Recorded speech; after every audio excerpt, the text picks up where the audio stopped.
आदिवासी विद्यार्थ्यांच्या जेवणावर कंत्राटदारांनी डल्ला मारल्याचा धक्कादायक प्रकार यवतमाळमध्ये उघड झाला आहे। पांढरकवड्याच्या आदिवासी हॉस्टेलमधील विद्यार्थ्यांच्या जेवणातील ताटातून एक भाजी 4 वर्षांपासून गायब आहे।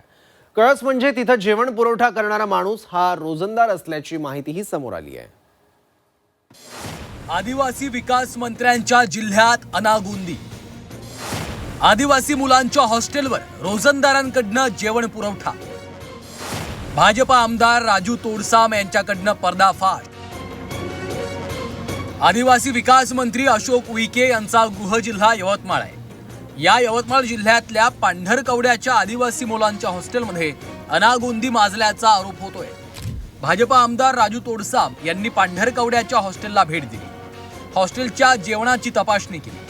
आदिवासी मुलांच्या जेवणात दररोज 2 भाज्या दिल्या जातात, पण 2022 पासून मुलांच्या ताटातली एक भाजी कंत्राटदारानं गायब केल्याचा आरोप करण्यात आला आहे। 2 भाज्या सांगितल्या मेनूमध्ये। 2 भाज्या आधी होती, एक भाजी काढून टाकली। कधीपासून काढले? ते 2022 पासून काढून टाकली। 2022 पासून का? कोण आहे ते? बरोबर मावशीकडे या। धक्कादायक बाब म्हणजे ज्या कंत्राटदाराला जेवणाचं कंत्राट दिलं त्यांना आणखी एक पोट कंत्राटदार नेमला। यावरही कळस म्हणजे पोट कंत्राटदारानं एका रोजंदारीवरील माणसाला स्वयंपाकाच्या कामाला जुंपलं। राजू तोडसाम यांच्या समोर या रोजंदारीवरील माणसानं तशी कबुली दिली आहे। कुठला आहे तो? नाशिकचे। तो नाशिकचा आहे। आणि इथे कोण चालत दुसरा? मी आता रोजंदारी करतो सर। यांना बोलवणे सब कॉन्ट्रॅक्टर कोण आहे? सब कॉन्ट्रॅक्टर म्हणून नाही, माझ्याकडेच आहे ते। तो येते का मग? तो नाही सर। मग दुसरा कोण आहे त्याच्या खालचा? तो वारेकर काका आहे। हरेकर आहे ना, तो सब कॉन्ट्रॅक्टर आहे। मग हरेकर आहे वारेकर, तेच म्हणायचं आहे। पांढरकवड्याच्या हॉस्टेलमधील भाजी स्वतः आमदारांनी चाखून पाहिली। निकृष्ट जेवणाबाबत त्यांनी तिथल्या रोजंदारी कंत्राटदारांना धारेवर धरले। यवतमाळ जिल्ह्यातील इतर आदिवासी वसतिगृहातही असंच निकृष्ट जेवण दिलं जात असल्याचा आरोप तोडसाम यांनी केला आहे।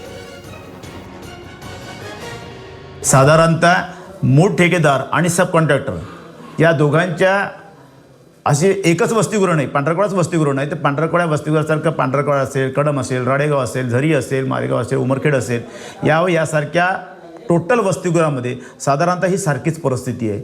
आज जरी ही तक्रार विद्यार्थ्यांची जरी प्राप्त झाली असली तर माझ्या माहितीप्रमाणे वसतिगृहाच्या साधारणतः सर्व वसतिगृहामध्ये ही सारखीच परिस्थिती आहे। 4-4, 5-5 दिवसाचे फळं त्या ठिकाणी सडलेल्या अवस्थेत असतात, ते फळं दिले जातात, अशा प्रकारे तक्रार आहे।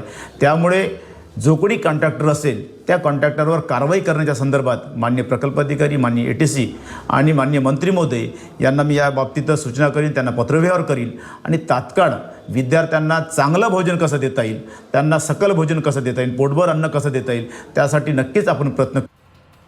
पदवीचं शिक्षण घेणाऱ्या आदिवासी विद्यार्थ्यांना स्पर्धा परीक्षांचं मोफत मार्गदर्शन केलं जातं, पण इथल्या आदिवासी वसतिगृहात मार्गदर्शकाचा पत्ताच नाही।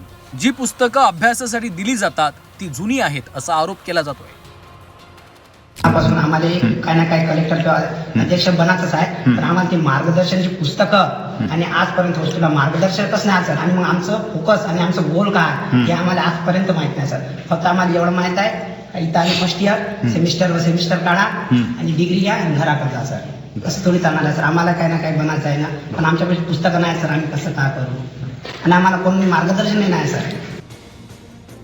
राज्यातले हजारो आदिवासी विद्यार्थी शासकीय वसतिगृहात राहून तालुक्याच्या आणि जिल्ह्याच्या ठिकाणी शिक्षण घेतात। या वसतिगृहांवर सरकार कोट्यवधी रुपये खर्च करतं। विद्यार्थ्यांना किमान सुविधाही न देता विद्यार्थ्यांच्या जेवणाच्या ताटावरच डल्ला मारला जात असल्यानं संताप व्यक्त केला जातोय।